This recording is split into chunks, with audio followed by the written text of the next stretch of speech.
All right, let's get into it. All right.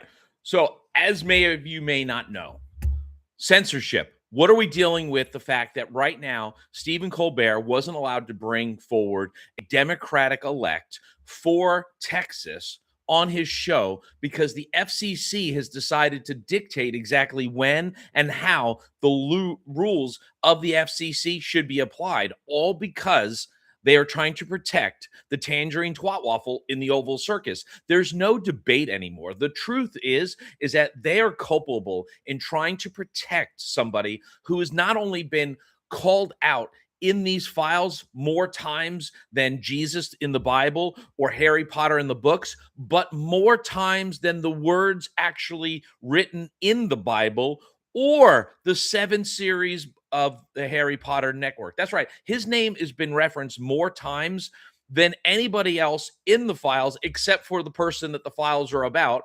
And on top of it, you have mass amounts of investigations over 15 countries now being put together. You've got arrests being made just based on the files that have been produced so far. But yet, somehow, some way, this administration is rolling forward like everything is normal. This administration is literally about to go and address the nation on some type of AI slash pre-recorded situation and explain to the American people why this United States is so amazing when I can't find anything that actually supports the ideology that is actually amazing. Because right now, as it stands, this country has been corrupted and totally taken advantage of by somebody who was sworn to uphold the Constitution, someone who was supposed to actually live up to the duties and responsibilities of the president. And instead of calling him out for it, media companies, news outlets,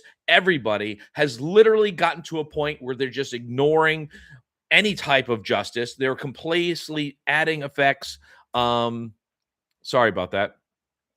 They absolutely are capitulating to the tyrant. They are listening to him rather than listening to the Constitution or the laws of the land. The reality is that freedom of speech is supposed to be absolute. It's not just all the fun stuff, it's supposed to be the hard stuff as well. And yet, somehow, that doesn't seem to apply. It doesn't seem like corporations want to actually exercise their First Amendment rights, which proves the theory that we may have rights like, special things in museums, but when you try to touch them, they all get bent out of shape.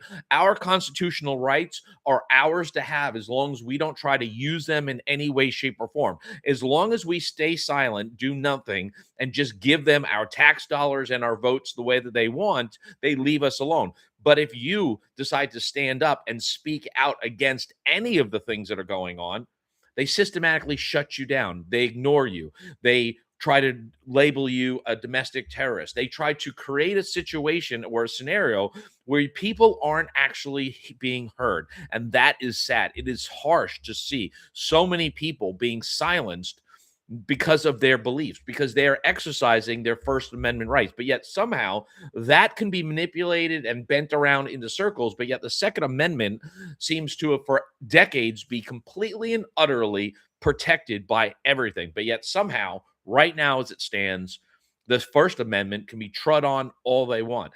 And now that there has been any type of talk about the Second Amendment, where's the outrage? Where is everybody's outrage for the things that are going on? Because for all of these people that we hear say, this shouldn't happen and he shouldn't be allowed to do this, he's still doing it. We haven't seen any kind of accountability for this administration. We haven't seen anybody actually hold up and say, hey, you know what? We're not going to tolerate that. To me, it just sounds horrible and brutal to think about the fact that we have an administration that's crooked and complicit in more crimes than the people they're locking up in cages and deporting out of the country right now. Why is it that there are more felony counts in the White House right now than there are felons in the detention centers across the country? But yet somehow we all are supposed to be silent and not speak against the ICE agents. We're not allowed to speak against politicians that are stealing our rights or privileges away from us. And any type of democratic candidate that wants to go on a platform and to speak about anything that's going on, That's silence too. Isn't it odd how we seem to watch everything be silenced around here that doesn't fit to the realm? And the idea that he wants to tear down the very system that he used to get to be elected in 2016 and 2024, he somehow wants to dismantle and call it crooked. So it was good to use when you had an opportunity to use it, but now it's not so good. And now you want to try to, keep it down. Why? I don't understand that. It's simple. He's convinced that there's corruption. He's convinced that there is something illegal going on within the system because, he's used the system. He's manipulated the system and he's obviously complicit in some way because how can you absolutely be convinced that the system is rigged or that there's something wrong with the system if you in fact have not actually manipulate that system. You can't be convinced of something unless you're absolutely positive of it because you've done it yourself. It's like cheaters that are convinced that their spouses are cheating. They're so convinced that their spouses are cheating that they come up with all of these weird things and they create all of these bad situations. And the reality of it is that it was them all along, but yet they were projecting their guilt onto others. And that's exactly what I see right now. We are watching people systematically be accused of doing wrongdoing by the people that are doing the wrong. And the irony of it is that the excessive force being used to uphold a law that's a civil infraction or a misdemeanor is twice as bad as whatever the medicine that's supposed to be curing the problem is worse than the actual problem itself. And that no one wants to talk about that.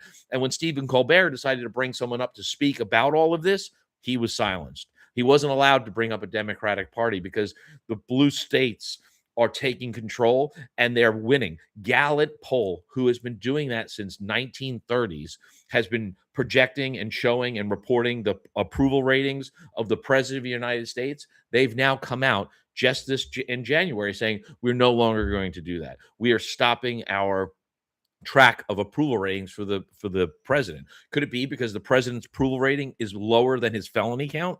Could be. I don't know. What I do know is that I appreciate the fact that everybody's been here, or that if you see this and you watch it, I greatly appreciate it.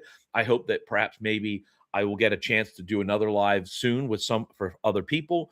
But thank you very much for your time, and I hope that I hear from you guys in the comments.